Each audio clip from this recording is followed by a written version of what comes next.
Olá, o Câmara Repórter está no ar. Há cerca de 30 anos, o município de Aracaju deu início ao processo de integração do transporte coletivo da cidade. E é sobre essa história que nós vamos conhecer um pouco mais a partir de agora.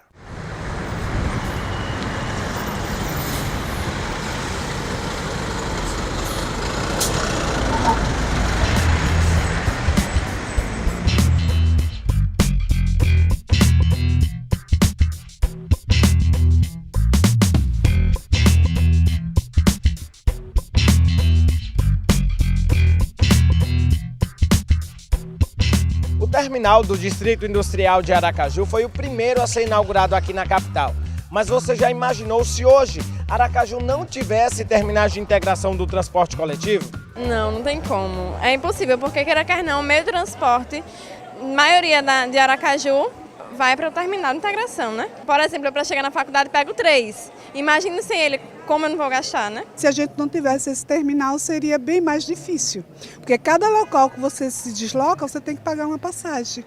E aí a gente já está tão sufocada, né, que realmente Os terminais facilitam, né? facilita bastante. É muito importante, né? Porque como é que a gente fica pegando 2, 3 ônibus, né? A senhora já vivenciou essa realidade aqui na capital? Já, era péssimo.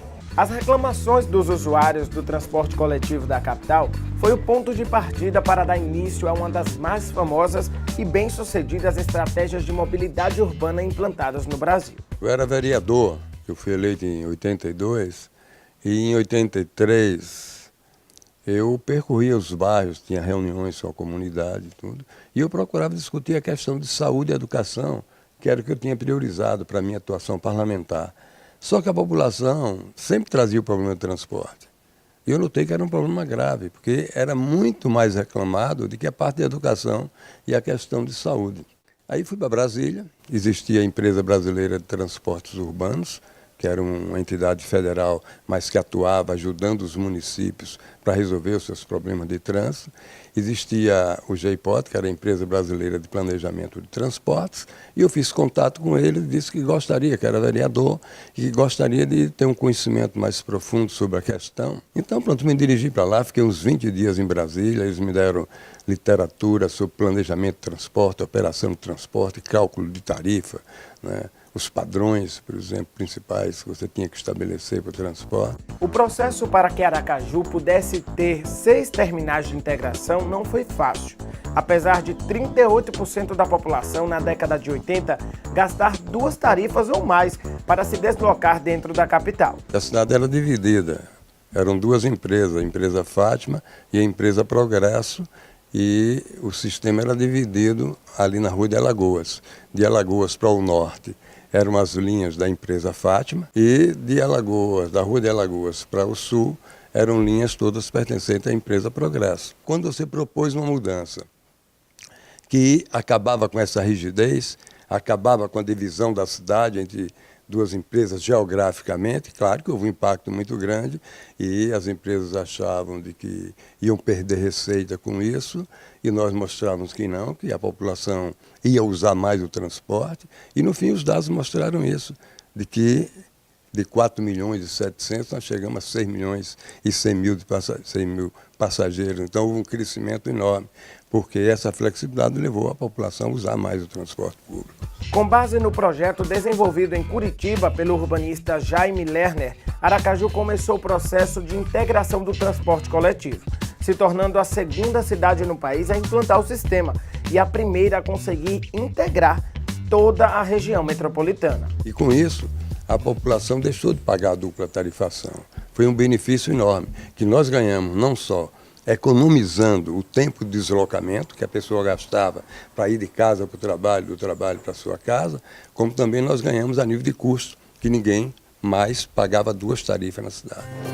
A iniciativa do Sistema Integrado, que gerou polêmica no passado, hoje agrada não somente aos mais de 230 mil passageiros, mas também aos gestores do Sistema Rodoviário Municipal. Em 20 anos, Aracaju ganhou 6 terminais de integração, o que melhorou significativamente a mobilidade urbana por aqui. Foi uma evolução para Aracaju, isso foi muito importante, né? E tem sido ainda. Hoje o que você precisa fazer é que o que deve vir com o processo licitatório, uma rede alterada para atender a necessidade atual, com equipamentos de integração diferentes, mais leves ou mais distribuídos, que a integração que ela possa vir num trecho onde tenha corredores, né, exclusivos ou prioritários para o transporte público, porque isso tudo diminui o custo do sistema, diminui o custo da necessidade de investimento em frota, diminui o custo de investimento em combustível, dá mais velocidade ao usuário. É uma rede de transporte que facilita essa integração. Então, tudo isso gera uma redução no custo de transporte que, consequentemente, compensa a queda de receita. Em horários de pico, os terminais ficam completamente lotados, mas o chefe da SMTT garante que os que existem atualmente ainda conseguem suportar a demanda. Ampliação não há previsão, porque nós sabemos que, no momento, dá para suportar os terminais da forma que estão. Comprovada a eficácia dessa estratégia de mobilidade urbana em Aracaju, a reclamação agora é pela melhoria na estrutura dos terminais que foram construídos na cidade. Infelizmente, é uma realidade. O terminal é para quem? Para os usuários do transporte. As pessoas que se utilizam do transporte público, aquelas pessoas, alguns ambulantes que comercializam seus pequenos produtos nos terminais. Então, passa por essa população. Agora, o que precisa é que a população que se utiliza dos terminais, ela tenha essa consciência de que, olha, o terminal é para nós. É para uso nosso. Então, cabe à população zelar também. Completamente integrada, a Pequena Aracaju mostra como é possível desenvolver estratégias de mobilidade urbana que melhoram a vida de todos os cidadãos. Nós provamos que o sistema integrado de transporte em cidades de médio porte dava tão certo como dá em cidades de grande porte. Hoje não dá para você pensar viver Aracaju sem terminal de integração. A integração já incorporou ao sistema de transporte e ela passa até despercebido. Quando você fala aí em integração, aí chama a atenção para a importância. A integração temporal, a integração hoje de transporte aqui, ela é uma ferramenta que veio favorecer e veio ajudar a população usuária de transporte. Ela veio trazer ao povo uma possibilidade de deslocamento com custo mais baixo e ela já se incorporou tão grande, tão facilmente à população que ninguém consegue enxergar. Peça uma pessoa para fazer o inverso. Desenhe um sistema de transporte sem ter integração em Aracaju. Você não consegue mais isso.